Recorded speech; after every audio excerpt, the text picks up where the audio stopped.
Madame, monsieur, bonjour. Bienvenue dans ce nouveau rendez-vous de l'actualité.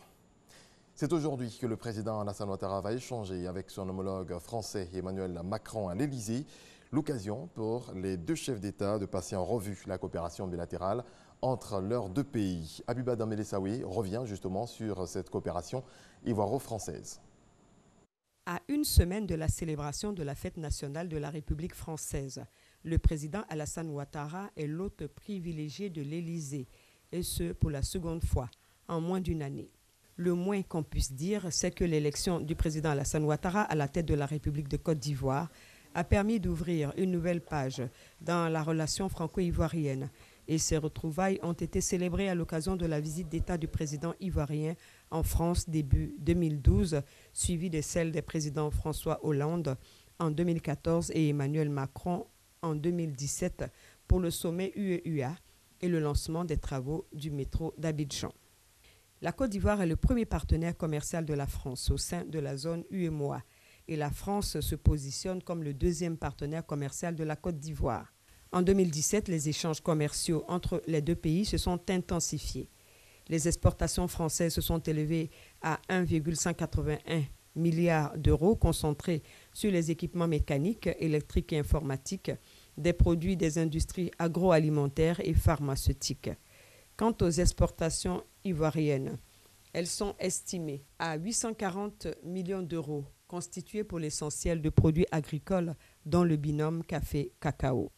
On dénombre près de 700 entreprises françaises, dont 200 filiales de grands groupes, soit la plus forte implantation française en Afrique subsaharienne.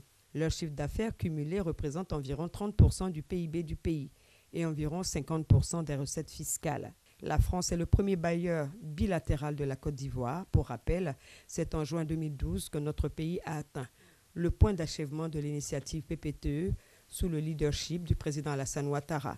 Un mois après, un accord bilatéral a consacré l'annulation sèche de 913 millions d'euros de créances commerciales et l'annulation complémentaire de 2,9 milliards d'euros de dettes via le mécanisme du contrat de désendettement et de développement C2D, dont l'objectif est de financer des programmes structurants de développement.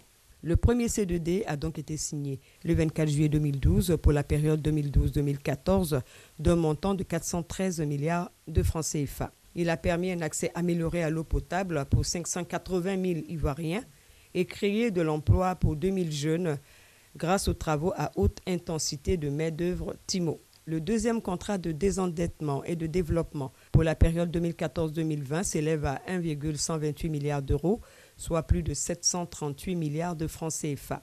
Cette deuxième visite du président Alassane Ouattara à son homologue Emmanuel Macron en l'espace de 6 mois présage d'une rencontre très fructueuse eu égard aux excellentes relations d'amitié et de coopération entre les deux pays unis par l'histoire. Parlons à présent de la 45e session de l'Assemblée parlementaire de la francophonie. Elle a ouvert ses portes hier à Abidjan. Le vice-président Daniel Kablan-Duncan a représenté le chef de l'État ivoirien Alassane Ouattara à la cérémonie solennelle d'ouverture. Viviane Aïma. L'ouverture ce lundi 8 juillet de la 45e session de l'Assemblée parlementaire de la francophonie ici à Abidjan a enregistré une belle affluence. Des délégations des 88 sections de l'APF venues des 5 continents, les responsables des organes dirigeants de cette assemblée et par-dessus tout, la secrétaire générale de l'OIF, Louise Mushikiwabo, ont tous fait le déplacement d'Abidjan. Le vice-président Daniel Kablan-Duncan représentait le président de la République Alassane Ouattara en déplacement à l'extérieur.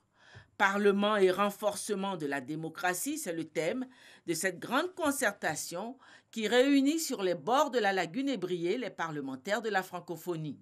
Souhaitant l'aquaba à ses confrères parlementaires, le président de l'Assemblée nationale de Côte d'Ivoire, Amadou Soumaoro, n'a pas manqué de relever que le choix porté sur la Côte d'Ivoire pour abriter cette rencontre a un sens. Je tiens à vous exprimer la reconnaissance du peuple ivoirien pour le choix porté sur notre pays d'accueillir cet important événement. Excellence, Monsieur le vice-président de la République, votre présence distinguée démontre sans surprise l'attachement infaillible du président de la République, son Excellence Alassane Ouattara, au parlementarisme ainsi qu'aux valeurs et aux principes démocratiques. Le président sortant de l'APF, le président du Parlement québécois, François Paradis, a rappelé le poids et l'influence de l'APF au sein de la francophonie et dans le monde. L'APF est à la fois l'institution consultative de la francophonie, une vigie des situations dans l'espace francophone, une gardienne de la démocratie, de l'état de droit et des droits de la personne, un acteur de coopération interparlementaire, un lieu de débat, d'échange et de proposition sur des sujets d'intérêt commun. En bref, une des principales instances politiques de la francophonie sur la scène internationale. Élue il y a seulement 7 mois à la tête de l'Organisation internationale de la francophonie, l'OIF, la ministre rwandaise des Affaires étrangères Louise Mushikiwabo, qui inaugure son premier mandat, a adressé ses remerciements à la Côte d'Ivoire pour son soutien à sa candidature. Aux commandes de l'OIF, elle a annoncé vouloir promouvoir une gestion plus solidaire au sein de la francophonie. Je suis très reconnaissante à la Côte d'Ivoire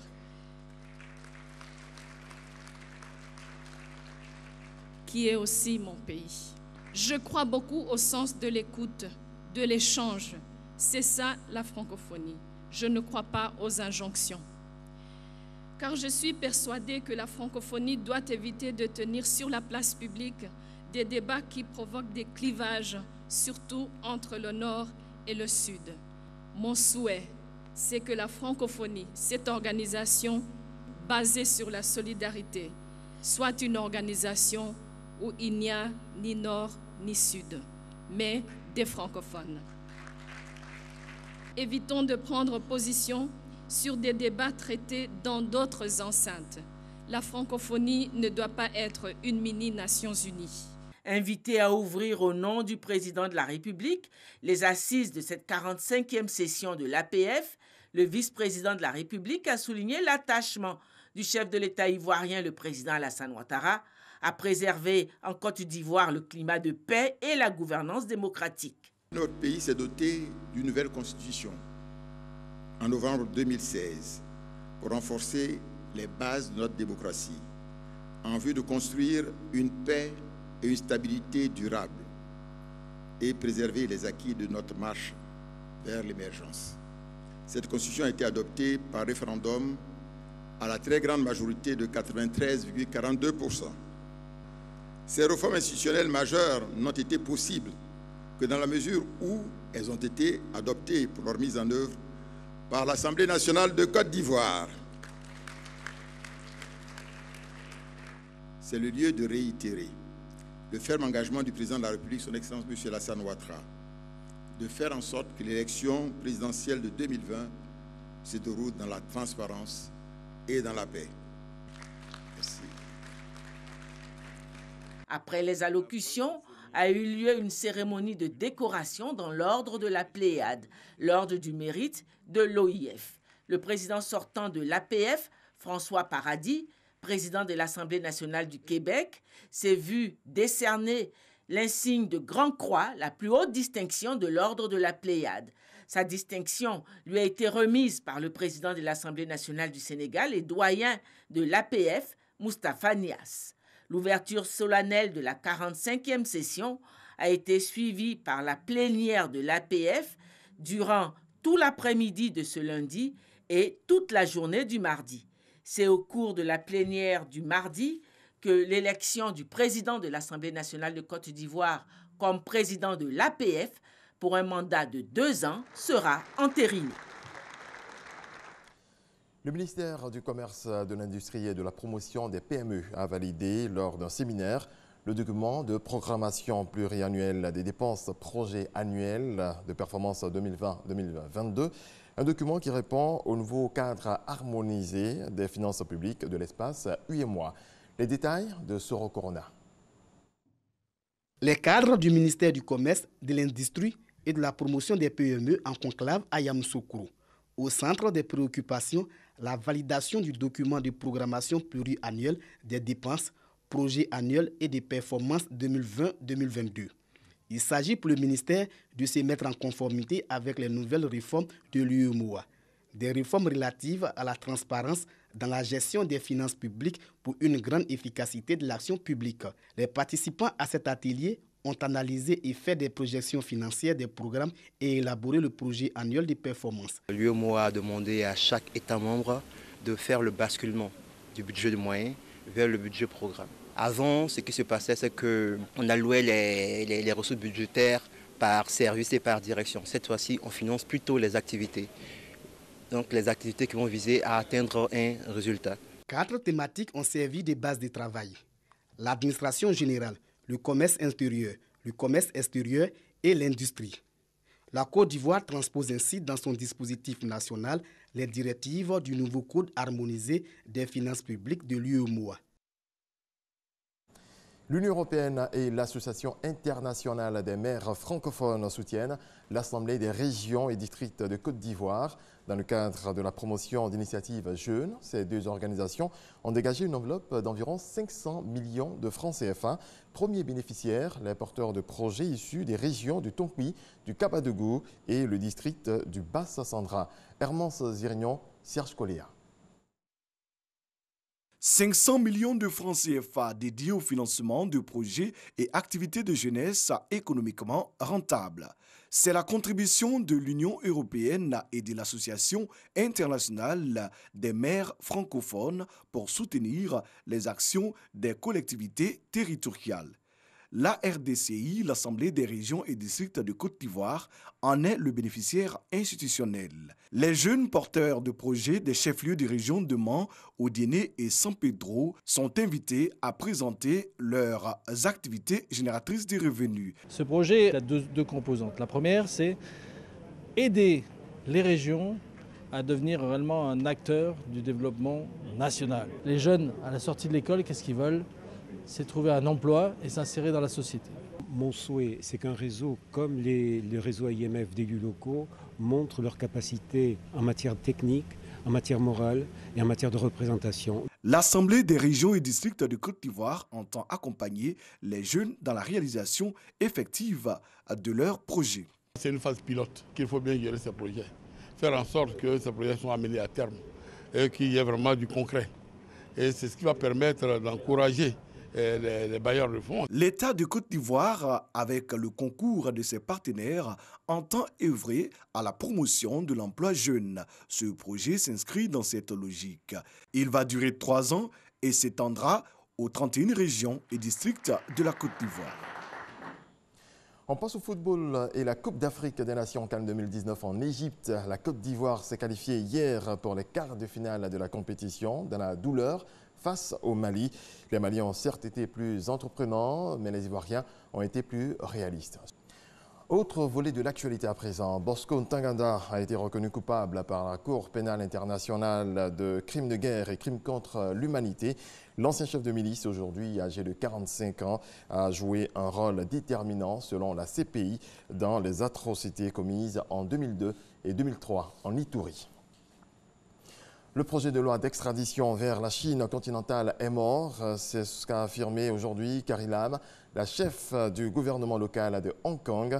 Ces propos ont été rapidement rejetés par les contestataires de ce texte suspendu depuis le mois dernier. Ils ont appelé à de nouvelles manifestations dans ce territoire qui a connu ces dernières semaines le plus important mouvement de contestation en 30 ans dans l'ancienne colonie britannique.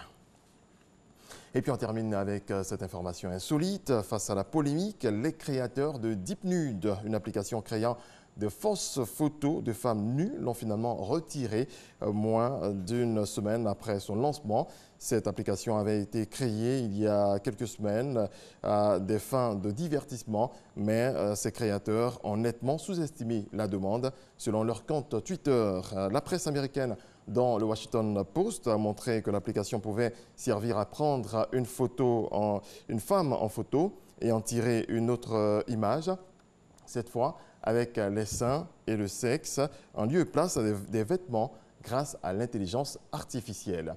Voilà, c'est la fin de ce point de l'actualité. Merci à toutes et à tous de votre attention.